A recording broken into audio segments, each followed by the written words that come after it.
Hari ini kita akan melanjutkan lagi di minggu yang keempat untuk melanjutkan bahan pokok bahasan yang harus disampaikan pada hari ini. Kemudian nanti hari Jumat, kemudian minggu depan, insya Allah hari Rabu ya, kita akan adakan dulu kuis. Itu dicatat. Ya, usahakan jangan sampai ada yang tidak hadir. Karena nanti Anda kesulitan, saya juga kesulitan, gitu. Ya, untuk menutup ketidakhadiran Anda ini bisa apa enggak, karena kita jadwal itu tidak bisa berubah-berubah ya. Udah harus yang sekian tanggal harinya, ya udah itu nggak bisa berubah-ubah lagi. Jadi kalau Anda tidak ikut, nanti terpaksa saya harus mengorbankan kelas hanya ingin mengambil kuisnya Anda, itu kan menjadi repot gitu ya. Jadi saya rasa kita sepakat semua harap hadir di saat kita kuis minggu depan. Saya sengaja umumkan jauh hari supaya Anda mempersiapkan diri juga. Ya, mempersiapkan diri. Kita akan ambil kuisnya. Pertama siap secara fisik, sehat supaya bisa mengikuti bisa mengikuti tes yang akan dilakukan minggu depan. Ya, kemudian persiapan-persiapan lain tentu saja jalan dengan mempelajari materi-materi yang nanti sudah disampaikan, gitu ya. Baik, hari ini kita akan bicara soal dokumen perusahaan ya. Kemarin kita sudah bicara soal urusan perusahaan. Apa saja yang menjadi urusan perusahaan kemarin sudah kita bahas, yaitu berupa harta kekayaan perusahaan dan usaha-usaha perusahaan. Yang harta kekayaan itu yang mana, yang usaha itu kategorinya yang mana, kesemua itu adalah akan menjadi urusan perusahaan, di mana karena dia menjadi urusan, maka dia harus tercatat dan harus terdokumentasi. Ya, tidak bisa semrawut adul-adulan. Ya. Kalau sudah namanya perusahaan, ada kewajiban untuk mendokumentasikan semua kegiatan perusahaan termasuk segala yang menjadi urusannya. Ya, maka substansi tentang dokumen perusahaan ini pun menjadi bagian daripada rangkaian kita membahas soal hukum ekonomi dan bisnis.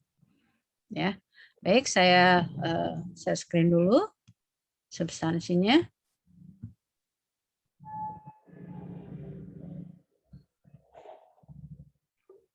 Nah, itu kita akan bicara soal dokumen perusahaan berdasarkan kajian undang-undang yang terbaru, yaitu Undang-Undang Nomor 8 Tahun 1997, karena sebelumnya catatan pembukuan itu memang diwajibkan berdasarkan ketentuan di dalam KUHD. Ya. Sebelum keluarnya undang-undang ini, memang sudah ada kewajiban dalam KUHD saja sudah ada kewajiban bagi sebuah perusahaan itu membuat catatan kegiatan perusahaan. Baik itu catatan keuangan maupun catatan-catatan lain yang mendukung kegiatan perusahaan yang bersangkutan. Nah, kemudian tahun 1997 itu keluar Undang-Undang Nomor 8 khusus tentang dokumen perusahaan. Ya, khusus mengatur tentang dokumen perusahaan. Nah, mengapa hal itu perlu diatur baru padahal dalam KUHD sudah ada? Nah, ini nanti akan kita lihat alasannya, ya. Alasannya mengapa mesti harus diatur lagi, padahal di dalam KUHD pun itu sesungguhnya sudah ada tentang kewajiban bagi perusahaan untuk membuat catatan. Juga sudah pernah ada undang-undang kearsipan yang juga salah satu di antaranya adalah membahas soal arsip yang dimiliki oleh perusahaan. Nah, sekarang alasannya kita lihat kenapa undang-undang itu lahir. Ternyata rentang waktu yang disiapkan oleh peraturan-peraturan terdahulu, ya, baik itu KUHD maupun kearsipan, itu rentang waktunya terlalu lama. Ya. Untuk keuangan 30 tahun, untuk surat-surat non keuangan 10 tahun. Itu adalah waktu yang lama sekali untuk menyimpan dokumen perusahaan, menyimpan arsip. Ya, kalau ruangannya tidak besar, maka arsip-arsip itu sudah terlalu banyak itu kalau 30 tahun.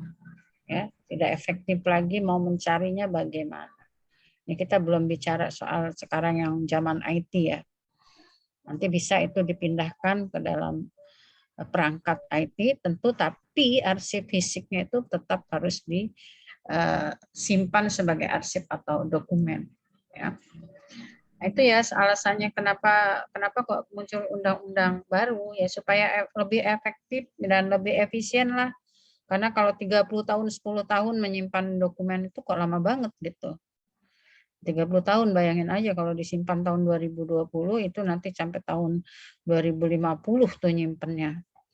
Berapa dokumen yang dipakai? Kalau perusahaannya sudah perusahaan besar, maka dokumen-dokumen itu kan banyak sekali gitu ya. Nah, itulah pertimbangan dari salah satu pertimbangan dari kenapa mesti harus ada pengaturan baru tentang dokumen perusahaan ya. Lalu untuk menjamin kepastian berusaha ya.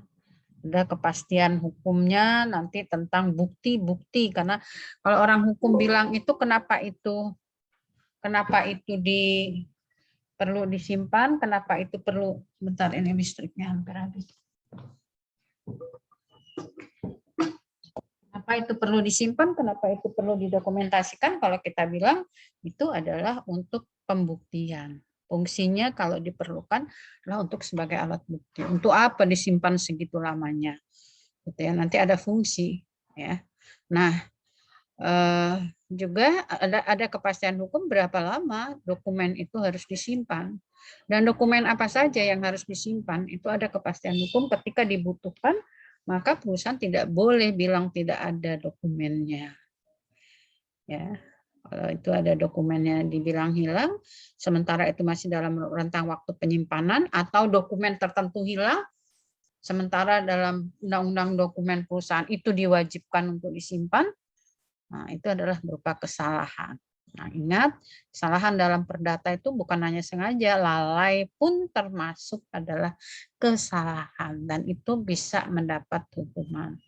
Ya, jadi lalai menyimpan dokumen, ya nggak sengaja sih, kebuang atau bagaimana, nah itu termasuk kesalahan ketika nanti berhadapan dengan masalah hukum. Ya. Menghindari beban ekonomi dan administrasi tentu, karena tadi saya bilang kalau nyimpennya kelamaan, mengadministrasikannya juga kelamaan, tentu tenaganya juga harus dibayar, ruangannya juga harus besar.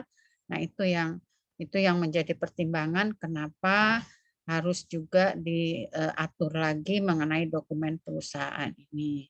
Juga kalau dulu itu harus dicatat saja ketentuannya, harus diarsipkan, di dalam peraturan yang baru ini ada pembaharuan tentang media penyimpanan dan perlindungan hukum bagi para pihaknya.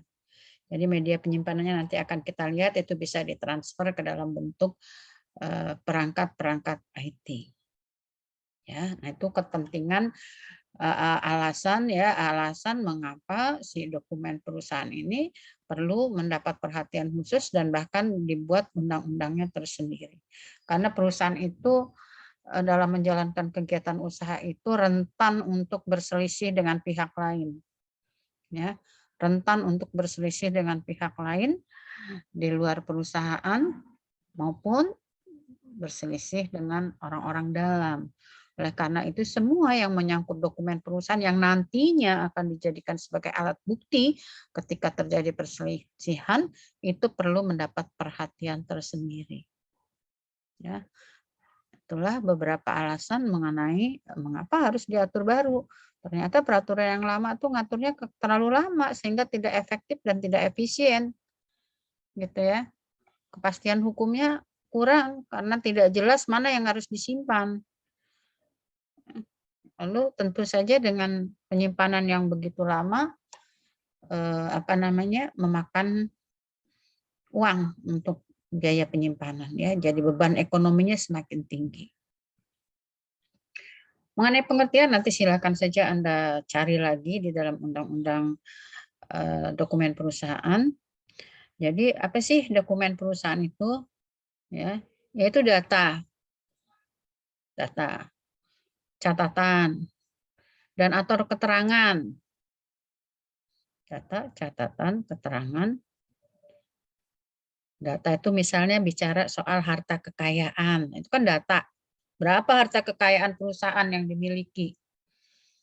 Itu. Ya. Usaha itu bisa berupa catatan. Dengan siapa saja perusahaan itu melakukan hubungan hukum misalnya. Nah, bisa jadi catatan. Atau keterangan yang dibuat dan atau diterima perusahaan dalam pelaksanaan kegiatannya. Ya, dibuat berarti surat keluar. Kalau diterima artinya surat masuk. Dalam suatu organisasi kan seperti itu. Ada catatan-catatan berupa apa yang masuk ke dalam organisasi itu, apa yang keluar. Gitu ya. Nah, apa yang masuk biasanya ada kwitansi penagihan misalnya. Itu kan surat masuk namanya. Tapi kalau kita yang nagih perusahaan lain atau kita nagih konsumen itu namanya bukti yang keluarnya, gitu ya. Jadi bisa saja itu dibuat dan atau kita bilang dan atau. Jadi bisa meliputi kedua-duanya. Ya. Bisa memang dibuat oleh perusahaan yang bersangkutan dan atau diterima dari perusahaan lain atau dari pihak lain di luar perusahaan dalam melaksanakan kegiatannya. Ya, baik tertulis di atas kertas maupun sarana lain, maupun terekam dalam bentuk-bentuk corak apapun yang dapat dilihat, dibaca, didengar. Nah, inilah yang perkembangan dari peraturan yang baru. Jadi yang bisa dilihat, yang bisa dibaca, kalau dulu hanya berupa tulisan, jadi hanya bisa dibaca. Sekarang atau didengar. Kalau dia berupa rekaman, ya. Kemudian itulah pengertian daripada dokumen perusahaan ya. Jadi dokumen perusahaan itu pokoknya catatan, data, keterangan, semua hal yang menyangkut perusahaan baik itu dibuat maupun diterima oleh perusahaan dari pihak lain. Yang bisa dilihat, dibaca atau didengar. Jadi ini nanti menyangkut kepada jenis daripada cara mendokumentasikan itu adalah kepada apa yang bisa dilihat, mungkin berupa film, apa yang bisa dibaca berupa tulisan, apa yang bisa didengar mungkin berupa rekaman suara. Itu ya. Kemudian fungsi dokumen tadi saya katakan bahwa kita sebagai orang hukum semua yang dibuat secara tertulis itu pasti ada kaitannya untuk dijadikan sebagai alat bukti. Ya. Sebagai alat bukti yang sah. Ya, jadi dokumen perusahaan itu merupakan alat bukti yang sah. Nanti ketika kita berselisih dengan pihak lain, maka perusahaan itu bisa mengeluarkan semua catatan-catatan dokumen-dokumen perusahaan. Baik itu mengenai harta kekayaannya maupun mengenai usahanya. Ya. Nah, nanti bisa berupa sahnya itu tentang status hukum perusahaan. Ini kan cara pendiriannya. Ya. Jadi kalau kemarin itu kan sudah saya katakan bahwa kalau kita menjalankan perusahaan pasti minimal kita punya akta notaris sebagai sebuah perusahaan perorangan. Nah, itulah status hukumnya. Nah, akta itu harus didokumentasikan. Itu berupa dokumen perusahaan. Nah, ketika terjadi silang sengketa, kapan perusahaan itu berdiri, ya lihat saja.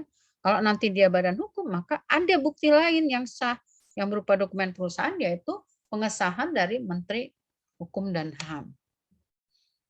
Ya, tapi kalau dia perusahaan perorangan, cukup dia dari akta. Lalu nanti kalau dia persekutuan, selain itu dia pun harus didaftarkan dan dipublikasikan lewat pengadilan. Ya. Kemudian sebagai bukti juga tentang hak dan kewajiban. Nah, ini tadi. Ini nanti terkait dengan utang piutang nih. Hak perusahaannya kepada pihak lain apa? Tagihannya apa? Kewajiban dia terhadap perusahaan lain atau kepada pihak lain apa? Nah, itu juga semua dokumen itu adalah sebagai bukti tentang hak dan kewajiban. Itu maksudnya tentang Bilakah perusahaan itu memiliki hak tagih, bilakah perusahaan punya kewajiban untuk membayar tagihan kepada pihak lain, itu terlihat dari dokumennya. Maka dokumen perusahaan tidak boleh disembunyikan, tidak boleh dihilangkan. Ya, nah sekarang banyak perusahaan-perusahaan terseret KPK karena ada main dengan misalnya dalam pengadaan barang dan lain-lain. Ya. Berkait dengan alat bukti sebagai kegiatan perusahaan itu adalah sah, ya, kegiatan perusahaannya, ya, izin operasional, ya, yang udah kita omong-omong itu SIP, apa, surat izin usaha, SIUP, itu sebagai izin kegiatan usaha. Nah, itu harus didokumentasikan bahwa perusahaan ini berkegiatan itu sah adanya. Nggak bisa ada yang komplain-komplain, nih gue punya ini. Nah, sah saya berdirinya, saya punya akta notaris kalau perusahaannya belum badan hukum ya. Sah saya berdirinya karena ada pengesahan dari Menteri Hukum dan HAM kalau dia perusahaan berbadan hukum. Ya. Lalu dalam sirkulasi dia berkegiatan dengan pihak lain, pasti perusahaan itu ada utang dan ada piutang, itu pasti. Oleh karena itu sebagai bukti berapa hutang dia, berapa tagihan dia, itu ada dalam dokumen perusahaan. Dan juga mencatatkan tentang sahnya kegiatan perusahaan itu ada dasarnya. Kalau ini tadi status hukumnya yang nomor 1, status hukum itu kelembagaannya, bahwa lembaganya itu sah. Buktinya apa? Buktinya ya tadi, kalau dia misalnya perusahaan perorangan, paling tidak dia punya akta pembuatan notaris. Kalau dia persekutuan bukan badan hukum, selain akta notaris, kemudian juga dia harus terdaftar di pengadilan sebagai publikasinya. Kemudian juga kalau dia berbadan hukum, maka dia harus punya bukti tentang status hukumnya itu ada pengesahan dari pihak yang berwenang. Kalau PT, dia dari Menkumham. Kalau dia koperasi, maka dia dari pejabat koperasi yang bersangkutan. Ya. Jadi intinya fungsi dokumen itu adalah sebagai bukti yang sah. Ingat satu lagi, saya ulangi lagi. Sebagai bukti yang sah, satu, tentang status hukum perusahaan yang bersangkutan. Apakah perusahaan itu legal atau tidak legal. Sekarang kan banyak perusahaan nggak legal ya. Melakukan kegiatan investasi, ngumpul-ngumpulin duit orang. Katanya perusahaan A, perusahaan B, perusahaan C. Ngakunya. Secara status hukumnya dia sah apa enggak? Nah itu. Lalu kegiatannya, operasionalnya. Ketika dia menghimpun uang orang, uang kita-kita tuh yang dikumpulin, ada arisan bodong, katanya PT apa yang mengumpulkan, ada yang arisan kambing, katanya PT apa yang mengumpulkan. Itu kan kegiatannya. Nah, kegiatannya juga harus sah. Dan bukti sahnya itu harus ada terdokumentasi sebagai dokumen perusahaan. Ya, jadi dasar bagi dia melakukan kegiatan itu juga harus ada dokumennya. Dia punya izin nggak melakukan kegiatan itu, misalnya. Perusahaan sekarang yang lagi heboh kan perusahaan misalnya di bidang kesehatan. Perusahaan apa? Kegiatan usahanya menyuntik vaksin. Ada nggak dia punya izin itu, izin operasionalnya? Ada nggak dia punya dokumen itu? Lihat. Kalau tidak berarti dia tidak sah secara kegiatannya. Ya, nah itu ya. Kalau yang nomor 1 ini status hukum ini adalah kelembagaannya. Yang nomor 3 itu adalah sah dasar bagi operasionalnya. Yang ini yang nomor 2 adalah akibat daripada perbuatan perusahaan. Ya, akibat dari perbuatan perusahaan dia nanti akan punya hak menagih dan dia akan punya kewajiban. Itu pasti. Tidak ada perusahaan diam, stagnan, sendirian, tidak melakukan komunikasi dengan pihak lain, itu tidak ada. Ya, tidak ada. Itu ya. Jadi itu adalah fungsi. Kemudian ini ya, ini juga lagi ada apa namanya? Saya sambil ada pengukuhan profesor baru kita, yaitu Pak Profesor Dr. Hamzah Ghazali. Jadi itu di hukum perdata, ya, di profesor baru di hukum perdata. Ini sedang pengukuhan, seharusnya saya mengikuti lewat daring, tapi ini sudah saya pasang minimal karena ada 15 profesor dikukuhkan hari ini untuk seluruh fakultas, ya. Salah satunya adalah dari Fakultas Hukum, yaitu Profesor Hamzah, ya, Profesor Hamzah itu ada di bagian hukum perdata. Hari ini sedang dilakukan pengukuhannya. Saya yang penting adalah nanti saya bisa mengikuti pidatonya, ya, orasi ilmiahnya. Makanya ini saya agak percepat sedikit mungkin, karena Pak Ghazali kayaknya di nomor urut berapa gitu, dari 15 itu. Jenis dokumen, ya, jadi berbanggalah Anda yang kuliah di masa kini. Untuk Fakultas Hukum itu sekarang sudah baik, ya, nilainya baik, akreditasinya A, dosen-dosennya juga semakin berkembang, semakin banyak doktor-doktor dan profesor. Memang di apa ya, Pak Rektor memang mempush supaya yang sudah doktor cepat jadi profesor, seperti itu. Jadi berbanggalah Anda, ya, jangan cukup bangga saja, tapi membantu proses pembelajaran supaya hasil semua baik mahasiswa maupun dosennya itu baik. Anda juga harus belajar dengan baik, harus mengikuti pelajaran dengan baik, harus bisa berhasil dengan baik, gitu ya, karena nanti akan menentukan ke depannya lagi Fakultas Hukum itu mempunyai peringkat yang targetnya 2025 itu kita menjadi 10, ya, 10 besar perguruan tinggi di Indonesia target. Nah, sekarang saja sudah ke 22, kalau 2025 ya siapa tahu kan bisa jadi 10 besar, karena terus di-push terus untuk kemajuan itu, ya. Jadi alhamdulillah lah, ya, saya sebagai dosen yang sudah tua bersyukur banget, sekarang sudah beda jauh dengan zaman dulu, ya, sudah beda jauh, ya, yang berkarir sekarang juga yang muda-muda, yang hebat-hebat, yang tamatan-tamatan luar negeri gitu, ya, nggak apa-apa, itu lebih bagus gitu, ya. Dan itu Anda harus memanfaatkan peluang-peluang itu, ya, jangan disia-siakan, terus belajar bahwa fakultas kita bagus. Jenis dokumen, kita lanjut ke jenis dokumen. Ini juga yang pidato siapa pakai masker nggak kelihatan.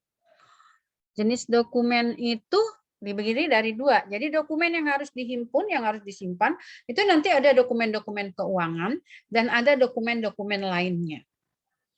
Ya, dokumen lainnya itu dokumen yang mendukung semua proses perusahaan.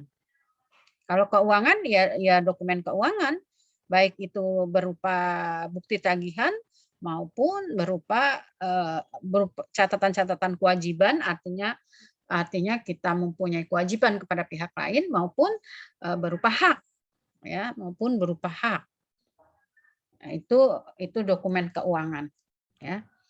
Jadi catatan hak tentang kewajiban perusahaan meliputi neraca tahunan, perhitungan laba rugi, rekening, jurnal, transaksi harian, dan lain-lain, catatan berdasarkan akuntansi keuangan. Ya. Saya tidak mengajarkan bagaimana membuat catatan keuangan yang baik, ya, karena kita bukan di Fakultas Ekonomi, gue juga nggak ngerti bagaimana catatan keuangan yang baik sebuah perusahaan. Yang kita tahu adalah bahwa catatan-catatan itu harus didokumentasikan, yang fungsinya apabila terjadi masalah, maka itu akan kita jadikan sebagai alat bukti. Nah, itu kita bagiannya. Ya, apakah sebuah perusahaan itu sah atau tidak? Lihat dokumennya yang dia punya. Sah statusnya sebagai badan usaha, sah statusnya sebagai menjalankan kegiatan usaha, lihat buktinya dalam dokumen. Kalau itu tidak ada, berarti ini perusahaan liar nih. Itu kita urusannya. Tapi bagaimana membuat catatan tahunan, neraca, laba rugi, rekening, jurnal, transaksi harian, macam-macam bla bla bla bla, Anda bisa sharing cerita-cerita ke teman yang di Fakultas Ekonomi. Atau bahkan sekarang dengan Merdeka Belajar, mungkin Anda bisa numpang belajar di Fakultas Ekonomi. Coba Anda hubungi bagian akademik kalau seperti itu. Ya. Kemudian sebenarnya Merdeka Belajar itu udah dari dulu ada loh. Sebenarnya ya, tapi ini dihidupkan lagi. Kalau dulu ada itu seperti ini. Misalnya dosen ekonomi, kita tuh masih dapat materi ekonomi dulu di mata kuliah dasar. Karena apa? Karena ya ini kita akan berkaitan dengan masalah-masalah ini. Yang ngajar siapa? Yang ngajar orang dosen ekonomi, bukan dosen fakultas hukum. Gitu. Nah, itu sudah pertukaran ya, sudah pertukaran. Bukan mahasiswanya yang belajar di sana, tapi dosennya yang masuk sih. Perpajakan. Itu panggil orang apa praktisi pajak beneran itu dulu. Ya, jadi yang mengajar kita itu adalah ahli-ahli perpajakan tapi yang praktisi gitu, yang cara ngitung-ngitung apa itu lebih paham ya ketimbang yang teori gitu. Nah itu ya. Jadi kalau saya amat-amat ini sih sebenarnya dulu udah pernah dilakukan gitu ya. Cuman modelnya mungkin yang beda, tapi nafasnya sama lah seperti itu gitu ya. Nah sekarang bukti pembukuan yang meliputi, nah ini juga ya, ini pembukuan sebagai dasar pembukuan kekayaan tadi ya saya bilang bahwa pembukuan ini intinya mencatat kekayaan dan kegiatan perusahaan.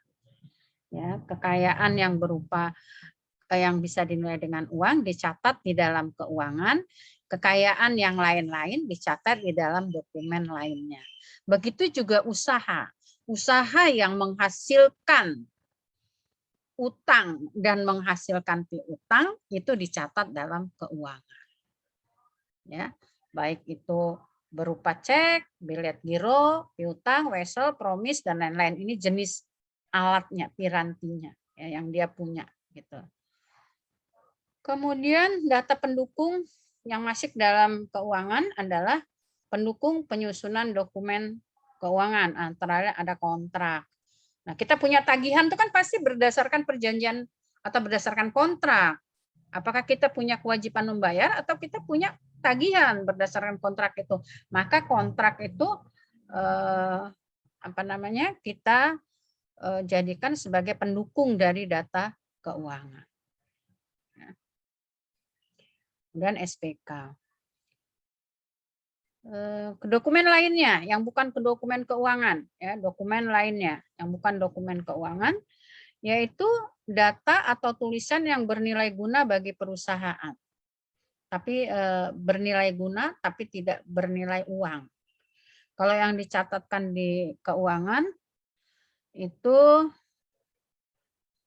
adalah bernilai uang. Apa yang bernilai guna? Bernilai guna itu artinya berguna bagi perusahaan. Tadi yang untuk menunjukkan status hukumnya, dia harus nyimpen akta pendirian atau anggaran dasar. Ya, anggaran dasar itu muatannya akta pendirian. Ini untuk mendukung status hukumnya tadi. SIUP, TDP nih tanda pendaftaran ya. Nah, ini untuk mendukung kegiatannya. Oh, bahwa aku berkegiatan punya landasan loh, ada landasan operasionalnya. Saya punya SIUP. Perusahaan saya terdaftar. Gitu, ya.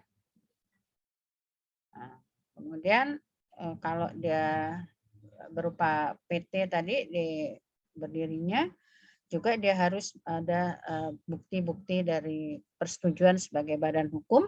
Sekarang harus ada NPWP, semua perusahaan termasuk perorangan. Kemudian kalau dia rapat-rapat, tentu ini juga harus menjadi dokumen perusahaan, berita acara, rapat, dan lain-lain.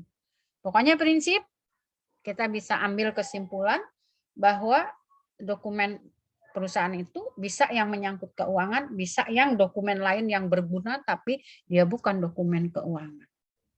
Nah, dokumen keuangan ya satu tadi berdasarkan itu adalah semua catatan-catatan keuangan, kemudian catatan tagihan dan dokumen-dokumen pendukung keuangan.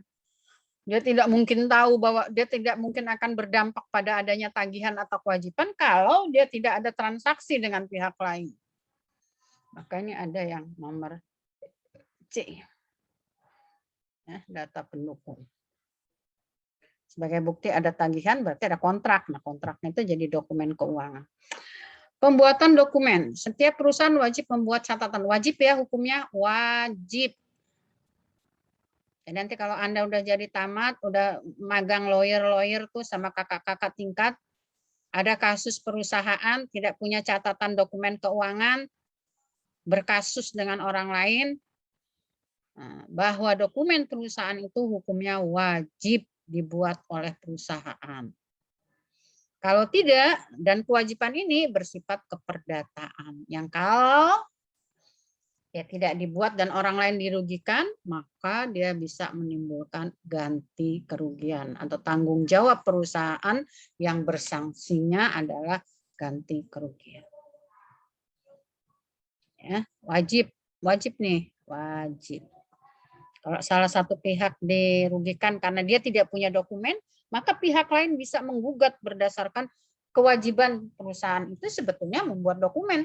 Karena lo nggak buat dokumennya, nggak ada buktinya, maka aku rugi. Nah, karena aku rugi, maka aku gugat kau ganti kerugian. Itu dibenarkan. Ya. Itu dibenarkan. Jadi sifatnya keperdataan ya. Artinya apabila itu catatan tidak dibuat dan itu akan hidup ya. Kewajiban itu akan hidup, akan muncul, akan berdampak pada sanksi apabila akibat kelalaian dia tidak mendokumentasikan hal-hal yang harus didokumentasikan sebagai sebuah perusahaan dan orang lain atau pihak lain ada yang dirugikan, maka ia dapat menanggung atau bertanggung jawab terhadap kerugian pihak lain. Ya. Kemudian pembuatan dokumennya itu paling lambat 6 bulan sejak akhir tahun buku perusahaan yang bersangkutan.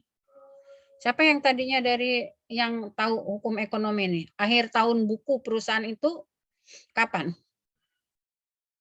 Ya, akhir tahun, Bu. Akhir Tutup tahun. buku ya, Bu? Iya. Tutup buku. Tutup buku. Akhir Iya. tahun itu di bulan berapa? 31 Desember bukan, Bu? Setiap tanggal 31 Desember. Ya, jadi itu ya. Jadi paling lambat itu dibuat setengah tahun sejak akhir tahun. Paling lambatnya setengah tahun kemudian. Nggak boleh udah berjalan setahun belum dibukukan. Ya, oke, kita lanjut.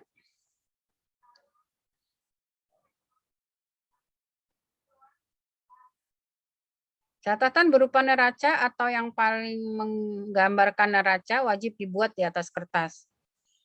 Ya, neraca wajib dibuat di atas kertas. Neraca itu tentang laba rugi itu ya. Sedangkan untuk catatan yang lain dapat dibuat di atas kertas atau sarana lainnya sesuai dengan perkembangan IT ini. Ya. Tapi kalau dia neraca, catatan yang berupa neraca atau yang menggambarkan neraca itu wajib dibuat di atas kertas. Nggak boleh cuma direkam bahwa tahun ini bulan sekian bla bla bla bla bla, nggak boleh seperti itu. Tapi memang harus ada dokumen fisik yang di atas kertas. Nah, di atas kertas kalau zaman dulu tuh harus dibuat dalam catatan pembukuan pemasukan dan pengeluaran dengan catatan tangan. Kalau sekarang ya nggak catatan tangan juga kali gitu. Kecuali Booking ngadain kuis harus catatan tangan. Karena minimal Anda ya harus kerja dulu mindahin pemikiran Anda ke dalam tulisan tangan. Kalau itu dapat nyontek, paling enggak Anda harus punya kewajiban untuk menjiplaknya dengan tulisan tangan Anda. Ya. Kemudian catatan berupa neraca tahunan, perhitungan laba rugi tahunan, atau yang lain-lainnya berupa neraca atau laba rugi wajib ditandatangani oleh pimpinan. Ya. Ingat ya, pimpinan perusahaan kemarin siapa? Tuh, udah tahu kan? Wajib ditandatangani oleh pimpinan. Jika tidak ditandatangani, akibatnya dianggap belum membuat catatan. Ya, ini orang hukum nih. Kalau udah begini-begini nih. Wah, ini ada nih catatan nih, tapi belum ditandatangani pimpinan. Ya udah sama aja lu belum buat, nggak bisa dijadikan alat bukti. Itu loh maksudnya, ya. Tidak bisa dijadikan alat bukti. Saya mau tanya ya, Anda bisa upload di dalam Vclass nggak sih materi ini? Bisa nggak? Nggak bisa, Maksud Ibu download atau gimana, Bu? Iya, di-download. Oh, bisa, Bu, kalau di-download. Kalau download bisa. Bisa, Bu. Kalau nggak upload Download nggak maksud bisa. saya download, mengambil. Iya, bisa, Bisa Bu. ya? Kalau Enggak, Ibu saya lihat upload masih ini di ada yang Vclass, kami mencatat. bisa download. Saya khawatir Anda tidak bisa ngambil itu materi sehingga harus mencatat gitu ya. Tapi kalau bisa ya diambil saja ya, apa yang saya jelaskan kan ada itu di Vclass ya, ada kok bahannya gitu. Jadi nanti Anda cukuplah mencatat bagian mana yang penting gitu ya, yang bagian mana yang penting yang sekiranya perlu Anda buat catatan. Seperti itu. Nggak, saya khawatir Anda ngomong download kok upload ya, pantas kamu bingung. Ya, maklumlah nenek-nenek lah. Belum salah ngomong. Baik, penyimpanan dokumen. Sekarang setelah dibuat harus disimpan nih. Gitu ya. Harus disimpan. Penyimpanannya berapa waktunya dan lain-lain ada ketentuannya di dalam undang-undang dokumen perusahaan. Dokumen keuangan wajib disimpan dalam waktu 10 tahun. Nanti ya, dokumen keuangan wajib disimpan dalam waktu 10 tahun sejak akhir tahun buku perusahaan yang bersangkutan. 10 tahun. Tadi 30 tahun, bedanya banyak banget ya gitu. Dokumen lainnya, yang tadi yang berhasil guna tadi, yang berguna tapi bukan bercatatan, bukan merupakan catatan keuangan, itu jangka waktu penyimpanannya ditetapkan berdasarkan nilai gunanya. Ini manfaat banget apa enggak sih gitu. Nah, kalau dia bermanfaat, bisa saja lebih dari 10 tahun, bisa saja kurang dari 10 tahun. Nah, sekarang, kewajiban penyimpanan tidak menghilangkan fungsinya sebagai alat bukti sesuai ketentuan undang-undang tentang daluarsa tuntutan pidana. Nah, ini kaitannya dengan tuntutan pidana ini, berapa puluh tahun harus dilewatin gitu ya, tidak menghilangkan fungsinya sebagai alat bukti sesuai dengan ketentuan undang-undang tentang daluarsa tuntutan pidana. Jadi ini ada kaitannya dengan tadi kan kewajiban penyimpanan dokumen kan kewajiban perdata. Tapi ketika ada tuntutan pidana, maka dokumen-dokumen perusahaan itu pun nanti akan terkait. Kalau dia sudah menyangkut-nyangkut korupsi, perusahaan bekerja sama dengan pemerintah, dengan pihak tertentu misalnya. Nah, itu juga akan sampai kapan daluarsa tuntutan pidana itu. Nah, itu juga si dokumen perusahaan itu tidak hilang fungsinya. Jangka waktu penyimpanan dapat disusun oleh perusahaan dalam satu jadwal retensi. Jadwal retensi itu jadwal kapan dia mesti dibuang gitu ya. Itu perusahaannya yang buat gitu ya. Undang-undang dokumen hanya menetapkan waktunya. Apalagi tadi yang berdaya guna ya, itu tergantung perusahaan. Misalnya dokumen apa gitu ya. Kalau dia akta pendirian anggaran dasar berdirinya 20 tahun misalnya, atau dalam waktu yang tidak ditentukan, maka kemungkinan penyimpanannya bisa lebih dari 10 tahun sesuai dengan sampai kapan perusahaan itu berhenti. Gitu. Ya. Jadwal retensi adalah jangka waktu penyimpanan dokumen perusahaan yang disusun dalam satu daftar sesuai dengan jenis dan nilai gunanya. Nah, ini perusahaan ya yang buatnya ya. Kapan berdasarkan nomor urut kegunaannya. Yang nomor 1 pasti kegunaannya adalah yang tentang pengesahan status hukum tadi. Apakah itu akta pendirian, apakah itu pengesahan sebagai badan hukum. Lalu yang nomor 2 adalah izin operasional, itu ada dalam urutan yang retensi yang atas itu. Yang membuangnya itu ya bisa jadi dia lebih dari 10 tahun sesuai dengan kegunaannya. Gitu, ya. Dan itu yang tahu dan yang akan mengaturnya retensi itu adalah perusahaan yang bersangkutan. Pengalihan dan legalisasi. Nah, Pengalihan dan legalisasi. Nah, ini yang tadi saya bilang mau dioper ke dalam bentuk apa sesuai dengan perkembangan kita zaman sekarang ini. Ya. Dokumen perusahaan dapat dialihkan ke dalam mikrofilm atau media lain.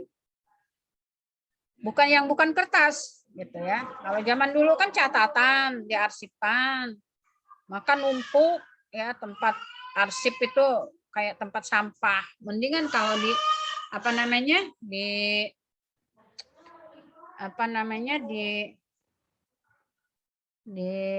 diurus gitu ya. Nah, ya.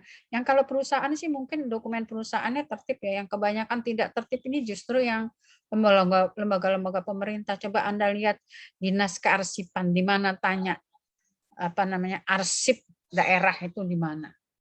Kalau Anda mau melakukan penelitian tentang, tapi itu arsip lembaga ini ya, lembaga pemerintah ya. Kalau arsip lembaga perusahaan saya rasa itu diatur dengan baik ya. Biasanya dia kalau yang berupa kertas itu disimpannya di dalam lemari yang tahan bakar gitu. Kalau ada kebakaran dia nggak mungkin kebakar gitu ya. Nah, ini masalahnya bisa dialihkan dalam bentuk lain yang bukan kertas, misalnya CD-ROM. Ini CD-ROM ini zaman dulu sama sekarang ini flash disk ya, atau CD. Tapi yang paling awet itu ya memang di CD-ROM itu ya. Atau alat-alat lain lah sesuai dengan perkembangan zaman ya, sesuai dengan perkembangan IT-nya. Sejak dibuat atau diterima perusahaan dengan mempertimbangkan kegunaan naskah aslinya. Ya. Bisa dipindahkan untuk backup data lah istilahnya ya. Kemudian sesuai dengan nilai gunanya. Namun naskah asli atau dokumen otentiknya yang mempunyai kekuatan pembuktian otentik, seperti tadi akta pendirian, atau bernilai guna kepada perusahaan dan nasional, wajib disimpan oleh perusahaan meskipun sudah dialihkan dalam bentuk lain. Ya, jadi aslinya masih tetap harus disimpan. Ya. Kemudian setiap kalau itu bernilai guna teramat sangat ya. Tadi kayak misalnya pendirian dengan aktanya atau dengan anggaran dasarnya gitu ya. Setiap pengalihan wajib dilegalisasi oleh pimpinan perusahaan. Nah, lagi-lagi pimpinan perusahaan harus melegalisasinya. Tadi waktu membuat catatan juga harus ada catatan dia. Sekarang mengalihkan dalam bentuk lain juga harus dilegalisasikan oleh pejabat atau pimpinan perusahaan yang ditunjuk dengan dibuatkan berita acara pengalihan. Ya, kapan dialihkan, tanggal berapa, hari apa, tahun berapa dialihkan dengan dilampiri daftar pertelaan. Ya. Jadi barang-barang bukti-bukti yang dialihkan itu apa saja. Jika tidak dilegalisasi maka tidak bisa dijadikan alat bukti yang sah. Ya, dia harus dilegalisasi. Nggak boleh anak buah main pindah-pindahin aja, alih-alihkan saja, tahu-tahu tidak dilegalisasi, tidak dibuat berita acaranya, maka ketika terjadi masalah itu tidak bisa dijadikan alat bukti. Daftar pertelaan adalah daftar yang memuat keterangan antara lain jenis, jumlah, dan jangka waktu penyimpanan dokumen tersebut. Jenisnya apa yang dipindahkan tuh jenis apa, apakah keuangan, apakah dokumen lain gitu ya. Yang mempunyai jangka waktu penyimpanannya berapa tahun. Nah, itu daftar pertelaan. Legalisasi dilakukan dengan pembubuhan tanda tangan pada hasil cetak dokumen tersebut dan pernyataan bahwa sesuai dengan aslinya. Berita acaranya ya, berita acaranya ditandatangani oleh pemimpin perusahaan. Pemindahan dan penyerahan. Pemindahan dokumen perusahaan dari unit pengolahan ke unit kearsipan di lingkungan perusahaan tersebut dilakukan dengan semua keputusan pemimpin ya. Nah, itulah makanya dikatakan pemerintahan perusahaan itu mempunyai tanggung jawab yang besar terhadap jalannya perusahaan. Dan pelaksanaannya disesuaikan dengan kebutuhan perusahaan. Pemindahan dokumen tadi, pengalihan dokumen dari unit pengolahan ke unit kearsipan. Dan udah diarsipkan, udah dicatat, udah dipindahkan, atau sudah dialihkan lalu diarsipkan. Maka nanti ada dasar hukumnya tentang undang-undang kearsipan. Unit pengolahan adalah satuan kerja yang mempunyai tugas dan tanggung jawab mengelola semua dokumen yang berkaitan dengan kegiatan operasional perusahaan. Ya, jadi ada di perusahaan itu ada unit pengolahan dokumen perusahaan. Ya, kerjanya jagain itu dokumen-dokumen perusahaan. Mengelola, mencatat. Atau kalau mau dialihkan, dia yang bertanggung jawab, meskipun nanti harus ada juga legalisasi dari pimpinan. Cara pemindahan dokumen perusahaan ditentukan oleh pemimpin perusahaan disertai daftar pertelaan dan berita acara pemindahan. Pemindahan itu maksudnya dari dokumen, kemudian yang dianggap sudah ini masuklah ke dalam berita acara kearsipan. Ya. Dokumen yang bernilai guna secara nasional wajib diserahkan kepada arsip nasional. Ini berdasarkan undang-undang kearsipan ya. Jadi kalau berguna bagi secara nasional, ya harus diserahkan kepada arsip nasional. Kalau perusahaannya perusahaan besar, menyangkut dan berkaitan dengan keuangan-keuangan negara, maka arsip-arsip pentingnya harus disimpan di dalam arsip nasional. Kalau perusahaan perorangan aja, perusahaan kecil enggak lah, gitu ya. Kapan dokumen perusahaan itu bisa dimusnahkan dan bagaimana caranya? Pemusnahan dokumen perusahaan dilakukan dengan keputusan pemimpin perusahaan dengan memperhatikan jadwal retensi tadi. Kapan dia harus dimusnahkan? Ya, yang telah dibuat oleh perusahaan. Setiap pemusnahan dibuatkan berita acaranya. Jadi sekecil apapun itu, kalau namanya barang dokumen, barang arsip, barang inventaris, itu nggak boleh hilangnya tanpa jejak, nggak boleh. Kasur lagi. Kursi sudah rusak misalnya, udah nggak bisa dipakai, ya nggak apa-apa. Ya, harta kekayaan kan itu, harta kekayaan perusahaan berupa misalnya laptop yang udah nggak bisa dipakai, itu bukan dibuang, dikasihin loakan, enggak, harus dimusnahkan secara hukum. Diresmikan, jadwal retensinya dilihat, apakah ini sudah masuk ke dalam daftar pemusnahan. Kalau sudah, ya oke, dimusnahkan, buat berita acara pemusnahannya. Sudah dimusnahkan sejak kapan. Dalam penyusunan jadwal retensi dokumen dimusnahkan, perlu dipertimbangkan dokumen yang karena sifatnya tetap disimpan dan dipelihara. Nah, ini tadi ya. Jadi kalau dia udah, ini tergantung pada perusahaannya, menganggap itu bernilai gunanya sampai kapan itu tergantung perusahaan ya. Apakah itu harus tetap disimpan terus ataukah boleh dimusnahkan. Pemimpin perusahaan bertanggung jawab terhadap hal ini. Pemimpin perusahaan atau pejabat yang ditunjuk bertanggung jawab atas segala kerugian perusahaan atau pihak ketiga dalam hal pemusnahan dokumen dilakukan sebelum jangka waktu wajib simpan. Wajib simpannya 10 tahun dimusnahkan, baru 5 tahun dimusnahkan. Ada apa-apa dia tanggung jawab. Gitu. Jadi sesuai dengan daftar retensi tadi adalah kapan waktu pemusnahan itu diperbolehkan. Tidak boleh dipercepat, gitu. Diperlambat sesuai dengan nilai gunanya boleh, tapi dipercepat tidak boleh. Ya, nanti dia kalau ada apa-apa dia tanggung jawab itu. Ya. Pemusnahan dokumen dilakukan pemusnahan dokumen dilakukan dan diketahui atau patut diketahui bahwa dokumen tersebut masih tetap harus disimpan karena nilai gunanya. Ini tadi terkait ya. Jadi kalau memang nilai gunanya itu dianggap tidak boleh dimusnahkan, ya disimpan terus. Tadi kan di jadwal retensinya udah jelas tuh, ya kapan itu harus disimpan. 5 tahunkah, 10 tahunkah? Pemusnahan dokumen yang telah dialihkan ke dalam mikrofilm atau media lainnya untuk segera atau dalam bentuk lainnya untuk segera sesuai dengan ketentuan. Namun, pemimpin perusahaan dapat menentukan suatu dokumen perusahaan yang dibuat di atas kertas tetap disimpan. Nah, inilah ya, kembali lagi kepada pemimpin perusahaan menganggap meskipun tadi CD-nya sudah boleh dimusnahkan, flash disk-nya sudah boleh dibuang, rekamannya sudah boleh dibuang, tapi aslinya menurut pemimpin perusahaan jangan dibuang. Nah, itu juga tergantung kepada pimpinan perusahaan.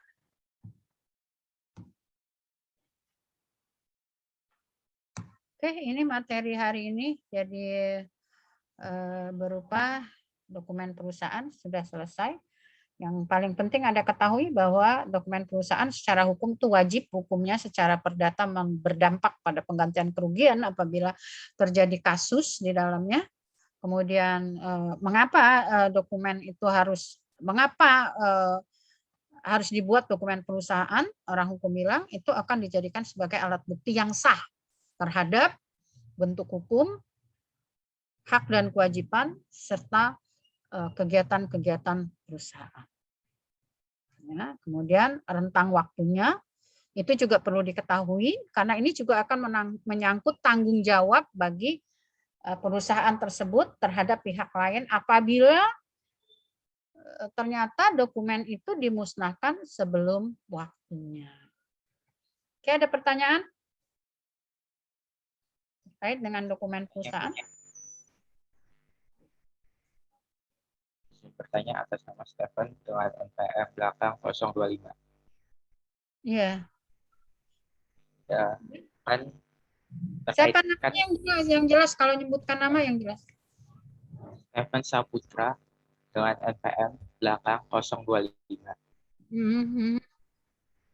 Salah satu dokumen ini kan merupakan suatu bukti tertulisannya suatu perusahaan tersebut kan Bu, terkait fungsi dokumen itu terkait dengan status hukum, hak dan kewajiban, dan salah satunya itu kegiatan perusahaan menjalankan suatu kegiatan.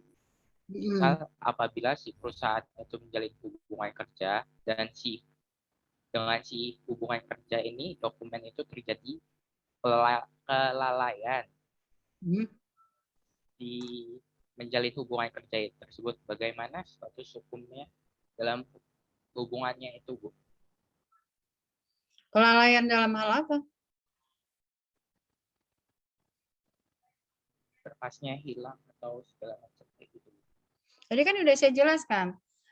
Kita harus tahu bahwa kesalahan karena ini merupakan kewajiban perdata, maka kesalahan dalam perdata itu termasuk sengaja maupun lalai. Ya. Kemudian melakukan kelalaian terhadap pencatatan atau terhadap pembuatan dokumen perusahaan dan kemudian ada pihak lain yang dirugikan, maka pihak lain ini nggak mau tahu, mau tidak dicatat, mau katanya hilang. Anda harus membuktikan kalau ini sampai kepada pengadilan, maka Anda tidak mempunyai bukti yang sah. Ya, saya lupa tidak mencatat, itu enggak, dalam hukum perdata nggak bisa ngomong lalai, lupa, hilap. Boleh saja, tapi tetap saja berarti kamu tidak bisa mengajukan alat bukti yang dibutuhkan dan itu akan dimenangkan oleh pihak yang tadi merasa dirugikan dengan adanya kelalaian Anda. Itu. Oke, saya dipahami? Berarti status hukumnya itu tidak ada ya? Status hukum dokumennya? Iya. Ya tidak kan nggak dibuat, ya nggak ada. Tapi tidak dibuatnya itu karena apa? Sengajakah? Lalaikah? Lu mau sengaja mau lalai, tetap lu salah gitu. Gitu. Ya, tetap dia dipersalahkan statusnya gitu loh. Ya dokumen perusahaannya nggak ada, tapi kenapa nggak ada? Kan wajib mencatat dokumen perusahaan. Oh lupa Bu, lah kalau lupa juga dalam perdata ya termasuk salah. Termasuk dipersalahkan. Sengaja atau lupa sama saja gitu. Tetap dia dipersalahkan. Gitu. Kalau ini nanti akan menjadi kasus. Kalau tidak menjadi kasus sih, ya hukum perdata itu terjadi kasusnya kalau udah ada hukum perdata akan bangun kalau ada pihak yang diinjek ya istilahnya dirugikan. Muncul dia kasus besar dia nanti. Bisa dipahami nggak Stefan? Cukup dipahami. Terima kasih. Jadi kalau dia lalai tidak mencatat status dokumennya gimana nih dianggap ada? Ya nggak ada, orang nggak dicatat. Gitu. Pertanyaan kita lebih lanjut kan nggak dicatatnya itu karena apa? Gitu. Sengaja nih nggak catat biar nggak ada data atau lupa lalai. Kode wae mau sengaja mau lalai lu sama aja. Pasti lu kena kena penalti sebagai melakukan tindakan kejahatan dalam perdata. Kesalahan, bukan kejahatan, kesalahan. Baik sengaja maupun lalai. Kalau sudah salah, itu harus mengganti kerugian secara perdata. Baik, ada pertanyaan lain? Saya Bu ingin bertanya Bu. Atas nama Ferelan Zora NPM belakang 01. Di sini saya ada baca Bu dari buku yang Ibu rekomendasikan, dibahas tentang rahasia perusahaan. Itu kaitannya dokumen perusahaan dengan rahasia perusahaan di dalam hukum itu gimana ya Bu?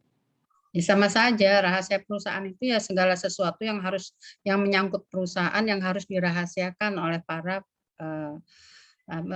tapi kan dua hal yang berbeda. Kalau rahasia perusahaan itu bisa jadi catatan dokumen-dokumen perusahaan. Tapi dokumen-dokumen perusahaan belum tentu rahasia perusahaan. Kalau memang dia akta pendirian kan bukan rahasia perusahaan. Gitu ya. Ada dua hal yang serupa tapi tak sama. Gitu ya. Rahasia perusahaan itu menjadi kewajiban juga bagi pengurus perusahaan harus merahasiakannya. Ya, termasuk di dalamnya adalah dokumen-dokumen perusahaan yang harus dirahasiakan. Tapi tidak semua rahasia perusahaan itu adalah dokumen perusahaan. Gitu. Oke, baik. Terima kasih atas jawabannya Bu. Ya, ada lagi? Izin bertanya Bu, atas nama Dewa Ayu NPM belakang 029. Ya, gimana Dewa? Ya, tadi menyangkut dari Stephen, kalau itu kan berarti kalau nggak kesalahan, kelalaian. Kalau misalnya dalam hal dokumen itu tempat arsipnya terjadi kebakaran karena misalnya korslet listrik, jadi bukan karena kesalahan dari si pegawainya, itu bagaimana ya Bu? Ini beda lagi. Kelalaian? Beda lagi ya. Antara melakukan kelalaian apa yang harus dia lakukan tidak dilakukan, padahal dia tahu bahwa itu harus dilakukan, dengan suatu kondisi di luar jangkauan dia, yang dia semula tidak memprediksi akan terjadi kebakaran misalnya, ya, itu adalah kondisi overmah, ya, itu yang kita katakan overmah atau force majeure, yaitu suatu kondisi di mana tidak bisa terbayang oleh pihak siapapun bahwa akan terjadi kebakaran, bahwa akan terjadi kebanjiran, bahwa akan terjadi gempa bumi, ya, itu nggak bisa kebayang. Tidak bisa dipersalahkan sebagai itu adalah kesalahan, baik itu berupa kesengajaan maupun kelalaian. Ya, itu.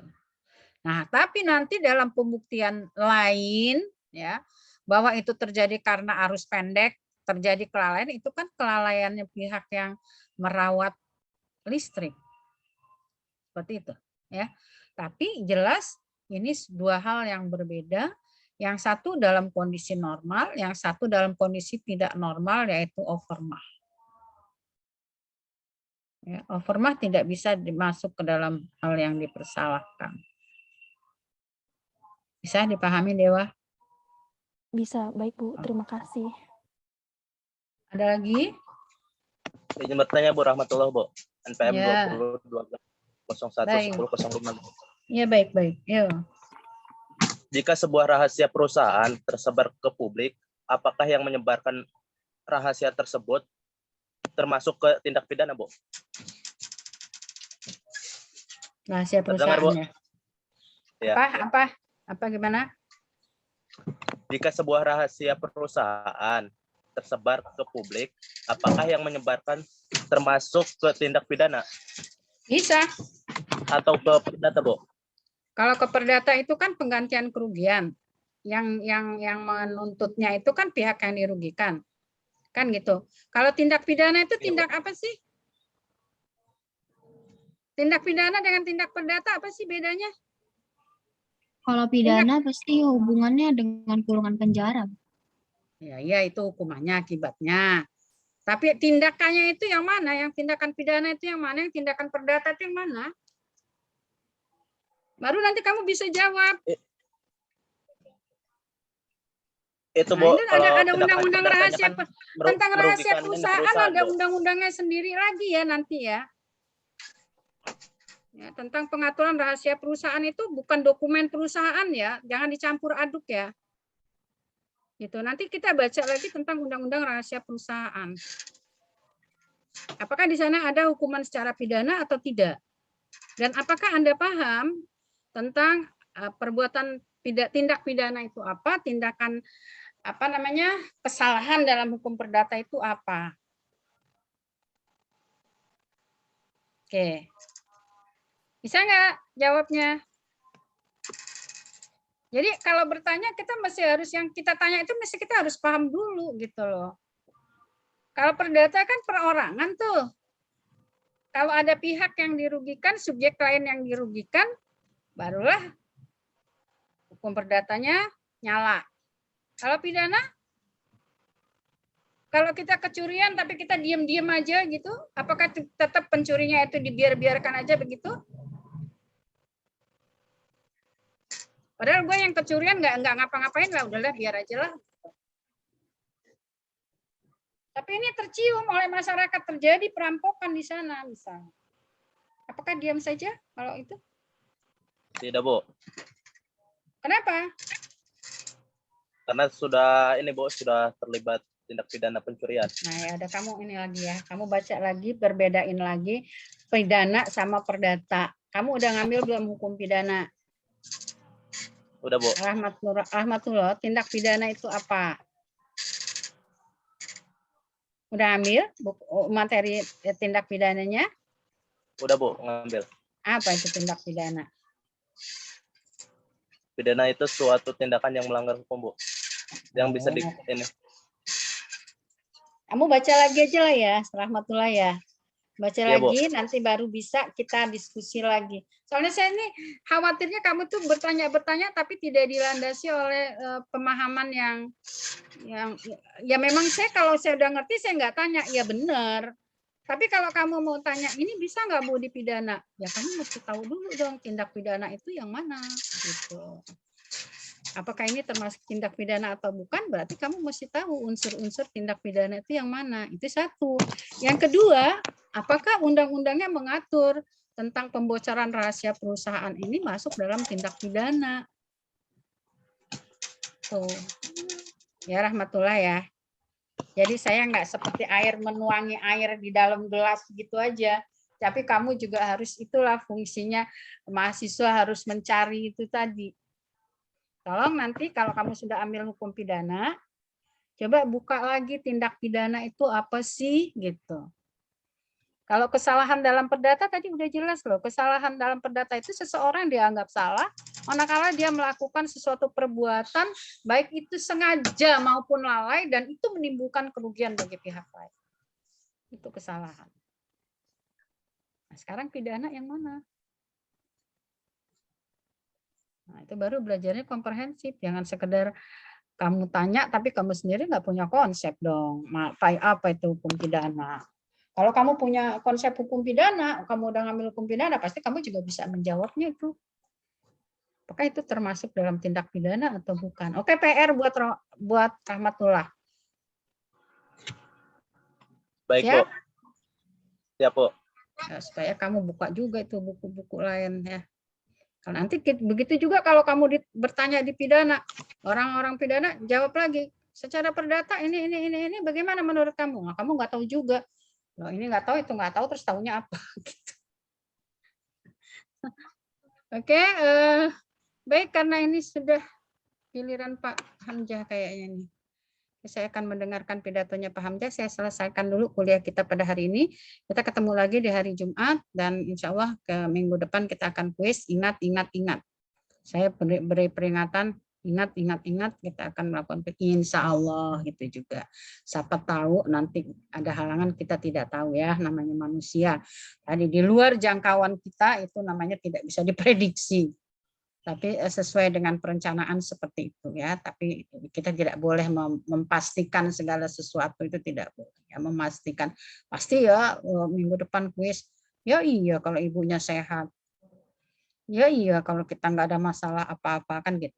Tapi rencana boleh dong minggu depan kita rencananya akan kuis. Ingat, diusahakan semua hadir. Ya, baik. Sekian materi kita hari ini. Dan yang harus dipahami rahasia perusahaan dengan dokumen perusahaan itu juga dua hal yang berbeda ya. Jadi silakan nanti dibaca juga tentang rahasia perusahaan itu dengan baik. Kayaknya belum masuk ya materinya ke sana. Tapi nggak apa-apa, baca-baca aja. Baik, Tekilah diambil gambarnya. Agak cepat sedikit ya, Ibu mau. Ya, Bu.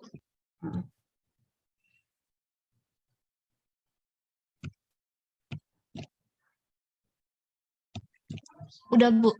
Udah. Oke, terima kasih. Wassalamualaikum warahmatullahi wabarakatuh.